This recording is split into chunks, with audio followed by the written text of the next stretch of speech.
Hey, welcome back to Lunch Bunch. I'm reading the short story called Head, Scales, Tongue, Tail by Leigh Bardugo, and it is from this collection, Summer Days and Summer Nights, which is a collection of 12 different love stories. So when we last left our heroes, Gracie and Eli, Gracie had asked Eli if he believed in the Loch Ness Monster or any other sort of lake monsters like that. And we're waiting to hear what Eli says. Let me make sure I get to the right section here.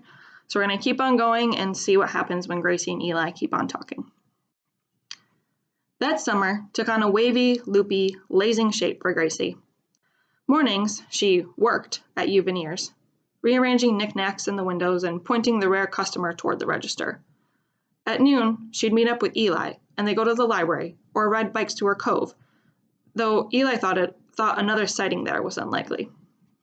Why would it come back here? He asked as they stared out at the sun-dappled water. It was here before. Maybe it likes the shade. Or maybe it was just passing through. Most of the time, they talked about Idgy-Pidgy, or at least that was where their conversation started. You could have just seen fish, Eli said as they flipped through a book on North American myths, beneath an umbrella at Roddy's Red Hot. That would have to be some really big fish. Carp can grow to be over 40 pounds. She shook her head. No, the scales were different, like jewels, like a fan of abalone shells, like clouds moving over water. You know, every culture has its own set of megafauna. A giant blue crow has been spotted in Brazil. This wasn't a blue crow, and megafauna sounds like a band. Not a good band. I'd go see them. Then Gracie shook her head. Why do you eat that way? Eli paused. What way? Like, you're going to write an essay about every bite. You're eating a cheeseburger, not diffusing a bomb. But Eli did everything that way. Slowly. Thoughtfully. He rode his bike that way. He wrote things down in his blue spiral notebook that way. He took what seemed like an hour to pick out something to eat at Roddy's Red Hot, when there were only 5 things on the menu, and that never changed. It was weird, no doubt, and Gracie was glad her friends from school spent most of their summers around Greater Spindle, so she didn't have to try to explain any of it. But there was also something kind of nice about the way Eli took things so seriously. Like, he really gave everything its full attention. They compiled lists of Idgy-Pidgy sightings. There had been less than 20 in the town's history, dating back to the 1920s. We should cross-reference them with Loch Ness and Ogopogo sightings, said Eli. See if there's a pattern. Then we can figure out when we should surveil the lake. Surveil, Gracie said, doodling a sea serpent in the margin of Eli's list. Like police, we can set up a perimeter. Why would we do that?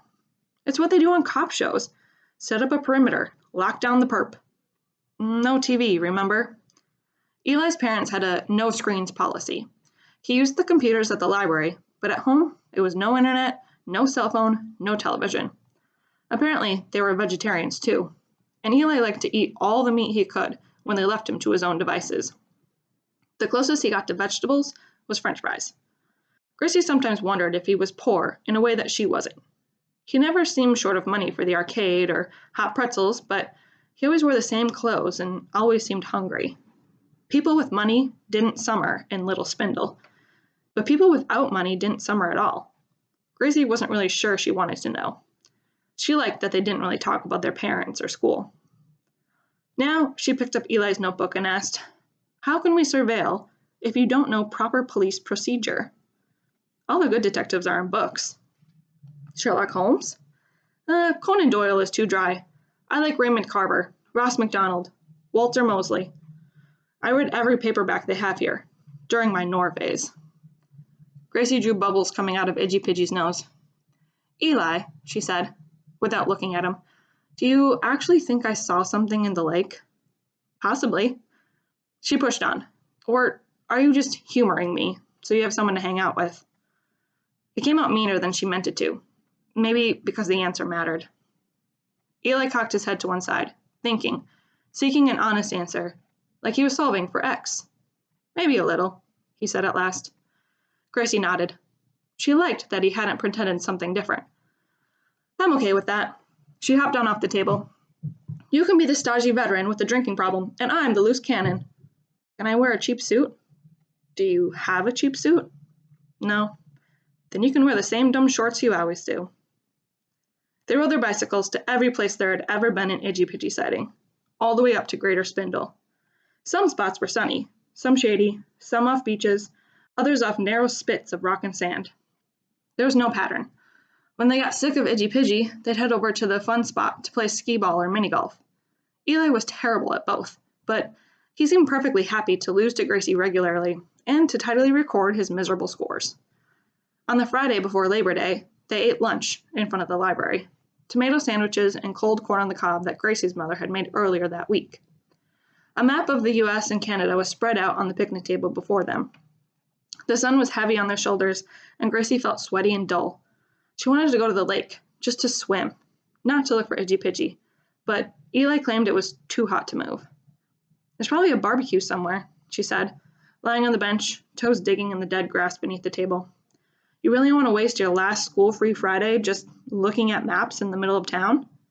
Yeah, he said. I really do. Gracie felt herself smiling. Her mother seemed to want to spend all of her time with Eric. Mosey and Lila lived practically next door to each other and had been best friends since they were 5. It was nice to have someone prefer her company, even if it was Eli Cuddy. She covered her eyes with her arm to block the sun. Do we have anything to read? I returned all my books. Read me town names off the map. Why? You won't go swimming, and I like being read to. Eli cleared his throat. Bergheim, Firdale, Saskatoon. Strung together, they almost sounded like a story. Gracie thought about inviting Eli when she went to see the end-of-season fireworks up at Oneka Beach the next night, with Lila and Mosey, but she wasn't quite sure how to explain all the time she'd been spending with him, and she thought she should sleep over at Mosey's place. She didn't want to feel completely left out when classes started. It was an investment in the school year. But when Monday came and there was no Eli walking the main road or at the DQ, she felt a little hollow. That kid gone? Annalie asked as Gracie poked at the upended cone in her dish. She decided to try a cherry dip. It was just as disgusting as she remembered. Eli? Yeah, he went back to the city. He seems all right, said Annalie, taking the cup of ice cream from Gracie and tossing it in the trash. Mom wants you to come for dinner on Friday night, Gracie said. But she could admit that maybe Eli Cuddy was better than all right. The next May, right before Memorial Day, Gracie went down to her cove at Little Spindle. She'd been plenty of times over the school year. She'd done her homework there until the air turned too cold for sitting still, then watched ice form on the edges of the water as winter set in. She nearly jumped out of her skin when a black birch snapped beneath the weight of the frost on its branches and fell into the shallows with a resigned groan. And on that last Friday in May, she made sure she was on the shore, skipping stones, just in case there was magic in the date, or the Itchy Pitchy had a clock keeping time in its heart. Nothing happened. She went by Uveneers, but she'd been in the previous day to help Henny get ready for summer, so there was nothing left to do. And eventually, she ended up at the Dairy Queen, with an order of curly fries she didn't really want. Waiting for your friend? Annalie asked, as she sifted through her newspaper for the crossword. I'm just eating my fries. When she saw Eli, Gracie felt an embarrassing rush of relief. He was taller, a lot taller, but just as skinny and damp and serious-looking as ever. Gracie didn't budge. Her insides knotted up. Maybe he wouldn't want to hang out again. That's fine, she told herself. But he scanned the seats, even before he went to the counter, and when he saw her, his pale face lit up like silver sparklers. Annalie's laugh sounded suspiciously like a cackle. Hey, he said, striding over. His legs seemed to reach all the way to his chin now. I found something amazing. Do you want a blizzard? And just like that, it was summer all over again. All right, we're going to stop there. So that entire section was called Head. And next time we will read the section called Scales. Thanks for joining me. See you next time.